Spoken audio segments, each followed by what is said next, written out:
Vas-y. Voilà l'exemple d'un pied là où ce printemps, au moment de l'ébourgeonnage, on a laissé un gourmand qui démarre à la base du cep en vue de son récépage. Et ben c'est cet hiver pendant la taille, puisque là on va laisser cette branche là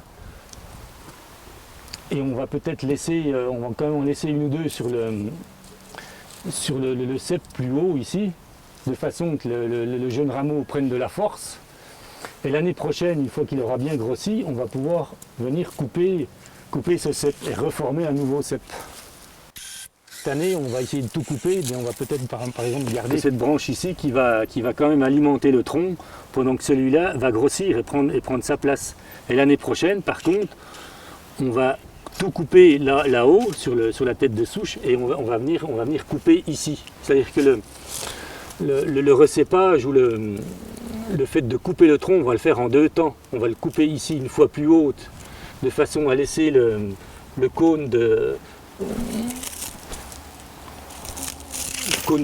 dessèchement se former ici. Et encore l'année d'après, une fois que le cep aura bien séché, on va venir recouper presque à ras ici, de façon à ce que ça ne se voit plus. Couper avec la scie, voilà, on va couper ici. Mais quasiment, là, après, le cep est sec. Là, on va couper dans du bois sec. Puisque là, après, celui-là aura pris de la vigueur ici. Donc, en fait, on ne va pas meurtrir le cep. C'est pour ça qu'il faut, la première année, il faut le couper ici. Et après, recouper ici plus bas. Et non pas couper la première année tout de suite ici. Où là, après, on a encore des tissus vivants. On risque de faire une très grosse plaie de taille. Hein? Voilà l'exemple d'un cep qui a été recépé il y a 2 ans. Donc là on voit bien que le bois a pris de l'ampleur. Le cep qui a été coupé plus haut qui a séché. Et cette année, au moment de la taille, au mois de février, on va venir recouper ce bout de cep, mais qui est mort. Là, on va venir le recouper juste ici, à ce niveau-là. Et ce qui fait qu'au bout de quelques années, on a un cep qui est devenu... on a recréé un nouveau cep propre.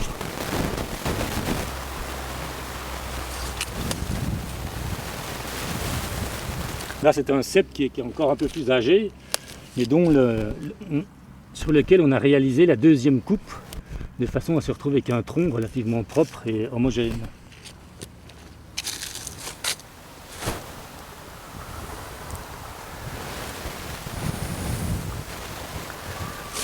Donc là, voici un cep qui a été coupé au mois d'août, vu que le haut de la végétation devait sûrement être atteint d'esca.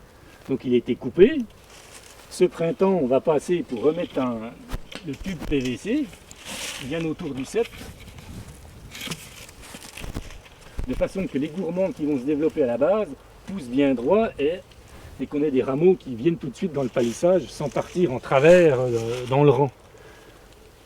Ou voilà, s'ils viennent en travers, ils vont être détruits, ils vont être arrachés, ils vont pas bien tenir. Que là, on a des bois qui vont vraiment pousser verticalement et qui sont protégés en même temps aussi du passage des outils intercept, du disque, etc. Vas-y. Donc là, on a l'exemple d'un pied qui a été coupé en août 2011. Au printemps 2012, on a mis le cache. Et là, on a la formation des bois de l'année 2012. Donc là, on n'a plus qu'après à défaire tout ça, choisir le plus joli gourmand qui a poussé. Donc on va sûrement prendre celui-là qui est près du tuteur. Les autres, on peut les couper. Voilà. Donc là, après, je peux enlever le cache.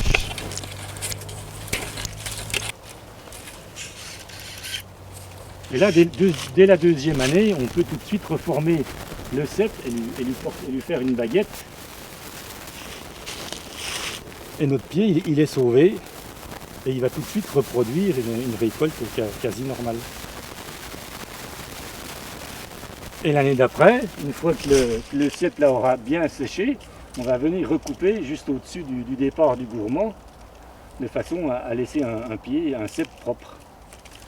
Et voilà, il est reparti.